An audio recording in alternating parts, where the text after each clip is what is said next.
Assalamualaikum warahmatullahi wabarakatuh. Izin memperkenalkan diri, nama saya Silidiana dari Fakultas Tarbiyah dan Keguruan, jurusan Pendidikan Islam Anak Usia Dini kelas A, NPM 1911070243.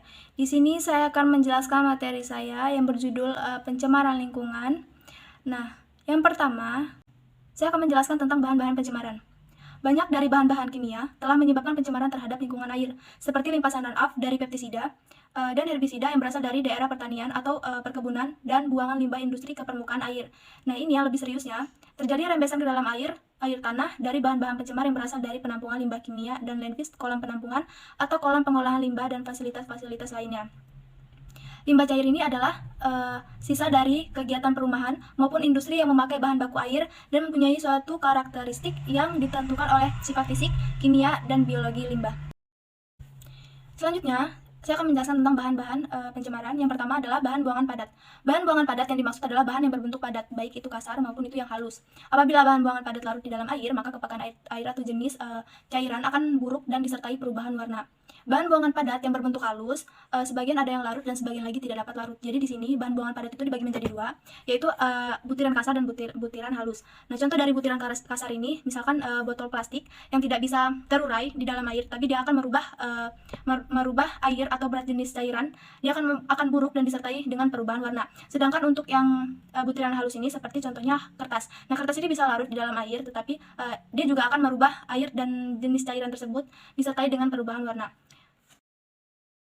Bahan buangan yang selanjutnya adalah bahan buangan organik dan anorganik. Bahan buangan organik pada umumnya itu berupa limbah yang dapat membusuk atau dia bisa terdegradasi oleh mikroorganisme. Mikroorganisme ini adalah bakteri.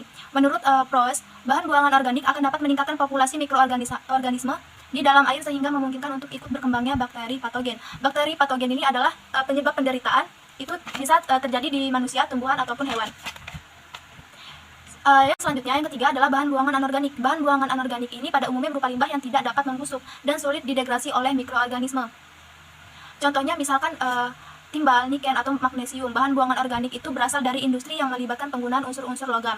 Jadi bahan buangan organik itu dia bisa membusuk dan bisa terdapat mikroorganisme atau bakteri dan bisa menimbulkan bakteri patogen tadi atau penyebab penderitaan. Contohnya misalkan sampah-sampah yang ada di pasar yang sering dibuang di saluran air, di situ bisa berkembangnya bakteri patogen tadi. Sedangkan yang bahan buangan anorganik itu contohnya misalkan limbah-limbah yang dari pabrik dibuang ke saluran air yang di dekat masyarakat. Selanjutnya adalah bahan buangan olahan bahan makanan.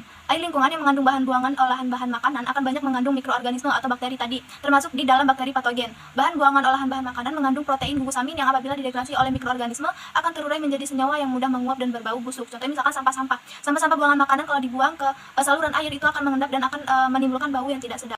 Selanjutnya adalah bahan buangan cairan berminyak. Minyak tidak dapat larut di dalam air, melainkan akan mengapung di atas permukaan air. Nah, bahan buangan cairan berminyak yang dibuang ke air lingkungan akan mengapung dan menutupi permukaan.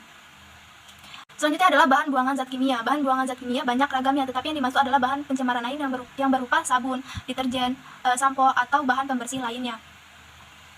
Selanjutnya adalah jenis-jenis pencemaran. Jenis-jenis pencemaran ini ada 3, yaitu pencemaran kimia, pencemaran fisika, dan pencemaran biologis.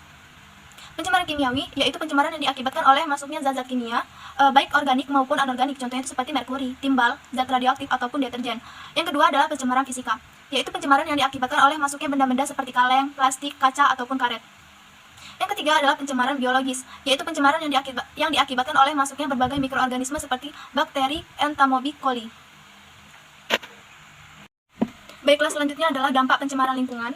Yang pertama adalah terganggunya keseimbangan lingkungan. Lingkungan yang tercemar menyebabkan ketidakseimbangan lingkungan pencemaran termasuk berbagai ekosistem di air, tanah, serta udara. Yang kedua, berkurangnya kesuburan tanah. Penurunan kualitas tanah diakibatkan berbagai zat kimia yang berlebihan, akibatnya tanah akan kehilangan kesuburan dan produktivitas tanah dapat terganggu. Yang ketiga adalah menipisnya lubang ozon. Pencemaran udara dapat menyebabkan penipisan lubang ozon. Yang keempat adalah punahnya flora dan fauna. Lingkungan yang tercemar dapat menyebabkan kepunahan berbagai jenis flora dan fauna. Ketika polutan menyerang lingkungan hidup, maka ekosistem flora dan fauna akan rusak. Sekian penjelasan tentang materi saya, yaitu pencemaran lingkungan. Saya akhiri. Wabillahi taufiq walhidayah. Wassalamualaikum warahmatullahi wabarakatuh.